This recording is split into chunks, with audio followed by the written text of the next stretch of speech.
covering the shot through mid-wicket or the leg glance. Like most shots in cricket, you don't have to overheat this one. It's all about timing. A couple of important parts for me about this shot is my back lift. Alright, I do my back in across, and then instead of getting back into plane, I come straight from first slip through to the leg side. I wait to pick up the line of the ball, and from there on, when I realize it's on the leg side, I don't come back into the plane. I leave my bat out at first slip to open up space in order for me to hit it to the leg side. I get the left leg out of the way, or I pull it back slightly the minute I pick up the line of the ball. When I realize it's on the leg side, I pull it out of the way in order for me to create space for my arms to come through on the leg side. If I get too big a stride in, I'll cramp myself and I'll probably get it out to LBW if that line is on leg stump, because then there's no room for your arms to come through and to time that leg glance through the leg side. When I pull my foot back in order for me to create some space for my arms, it's very important not to lose my balance. Most players around the world lose their balance to the offside and therefore lose a lot of power and timing down to the leg side. Then you'll find a lot of balls go down to fine leg and not through mid-wicket where it should be penetrating. If you get your leg back, make sure your balance still goes towards that pitch map that I spoke about in the previous episode, and you get it to drive through on the leg side.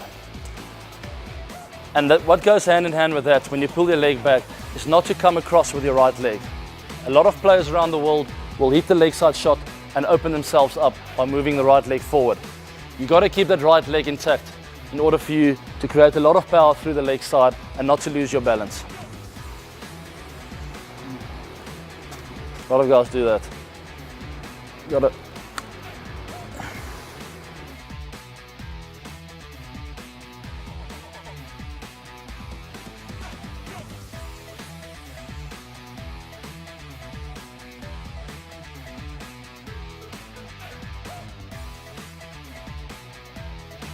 Let's hit some balls.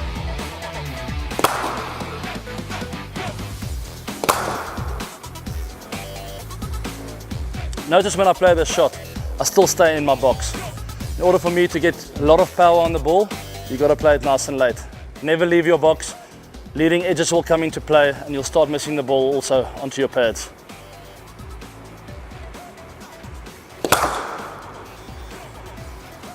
See with that shot, I didn't come across with my right leg, even though the ball was quite a little bit of a distance down leg and very easy for me to walk across. I still kept my shape and made sure that everything was lined up where I wanted to hit the ball. To get the perfect timing with this shot, it's really important still to steer with your front arm or your left arm when you're a right-handed batter, and then at the minute of contact, then you can get the right arm involved, and that's where the flick comes in, and that's where you can manipulate it through any area on the leg side.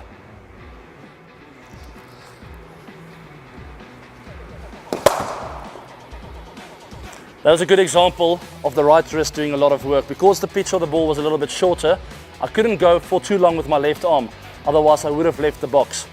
So it was really important for me to go nice and late and then let the right wrist do the work and work it down to the leg side.